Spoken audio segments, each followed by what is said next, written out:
14ই April Pohela Boishakh. কি বৈশাখ? পহেলা বৈশাখ। পহেলা বৈশাখের শুরুটাই হয় শিরক দিয়ে। শুরুটা হয় কি দিয়ে? শিরক দিয়ে। আমরা হয়তো টেরও পান না।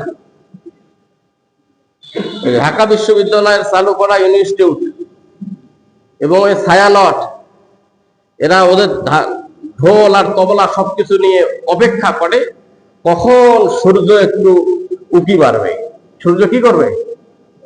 সূর্য উদিত হবে, এদের আনুষ্ঠানিকতা শুরু হবে। যারা সূর্যকে পূজা করে, যারা চন্দ্রকে পূজা করে, সূর্য উঠার সাথে যাদের ইবাদতের সম্পর্ক,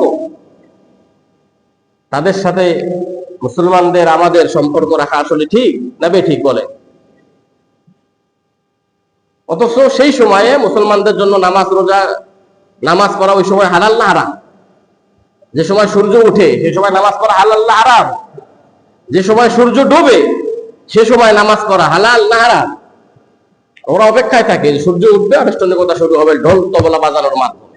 আজ পহেলা বৈশাখ যে অবস্থায় আমরা পালন করে থাকি, আমরা একটু পিছনের দিকে তাকাই। আসলে এই বৈশাখ কোথা থেকে এলো?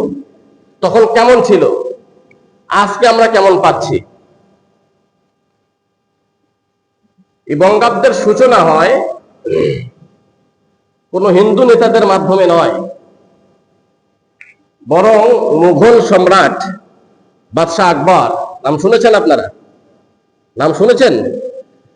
মুঘল সম্রাট বাদশাহ আকবর তিনি এই বাংলা সনের প্রবর্তন করেন এবং সেটাকে হিজরি সন অনুসরণ করে তিনি যখন সিংহাসনের মসনদে যখন তিনি আসন আরোহণ করলেন, তখন থেকে তিনি এই বাংলা সনটাকে হিজরি সন মোতাবেক তিনি প্রবর্তন করেন এবং সেটা ছিল 1556 সাল খ্রিস্টাব্দে। 1500, খেয়াল রাখতে হবে, 1556 খ্রিস্টাব্দে এই বাংলা সনের প্রচলন তিনি করেন এবং সেটা কার্যকর হলো আপনার দিয়ে 1584 সালে। কেন তিনি এটা কার্যকর করলেন, প্রণয়ন করলেন? তার সে সময় উদ্দেশ্য ছিল যে বছর শেষে, ওই চৈত্র মাসের শেষে পহেলা বৈশাখে নতুন বছরে তারা রাজস্ব আদায় করবে। কি আদায় করবে বলেন? রাজস্ব আদায় করবে, কর আদায় করবে। এই উদ্দেশ্যে তারা নতুন একটা বছর দিনক্ষণ অপেক্ষা করতে থাকে যে চান্দ্র মাসের শেষে যখন বৈশাখ মাস শুরু হবে, বাংলা সন যেদিন থেকে শুরু হবে সেদিন থেকে নিয়ে আমরা এই রাজস্ব আদায় করা শুরু করব বা কর আদায় করা শুরু করব। এটা ছিল প্রথম স্তর। জমিদারদের আমলেও এটা প্রচলন ছিল এরকম ভাবে, সম্রাটদের আমলেও এটা ছিল। জমির ফসলের যখন তারা কর্তন করত জমির ফসল, চৈত্র মাসের শেষে খাজনা পরিশোধ করার জন্য, কর পরিশোধ করার জন্য তারা সেদিন কর পরিশোধ করত এবং তাদের মাঝে কিছু মিষ্টি বিতরণ করা হতো। ওই দিনটা তারা ওইভাবেই পালন করত। দ্বিতীয় স্তরে আমরা যদি খেয়াল করে দেখি,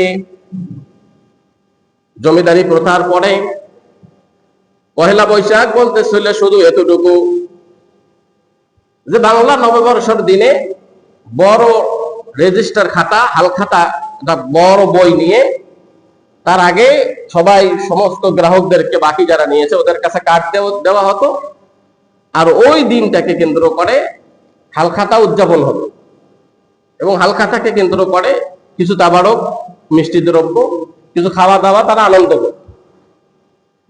এটা ছিল দ্বিতীয় স্তর। এরপর আপনারা আসেন এই নতুন আঙ্গিকে যে শুরু হলো, এটা 1989 সাল থেকে। কত সালে বলেন? 1989 সালে ঢাকার চারুকলা ইনস্টিটিউট বেশ কিছু ছাত্র মিলে, এই যে 1989 সালের কথা বলছি, এরা বেশ কিছু ছাত্র মিলে এই পহেলা বৈশাখটাকে উদযাপন করার জন্য তারা একটা সংঘ করে, একটা টিম গঠন করে, এবং সে টিমের মধ্যে প্রধান যারা নেতৃত্ব দিয়েছিল, সে নেতৃত্ব দিয়েছিল কলকাতার বিশ্ববিদ্যালয়ের, কলকাতায় বাড়ি, ঢাকা বিশ্ববিদ্যালয়ে পড়াশোনা করত, নাম তার তরুণ ঘোষ।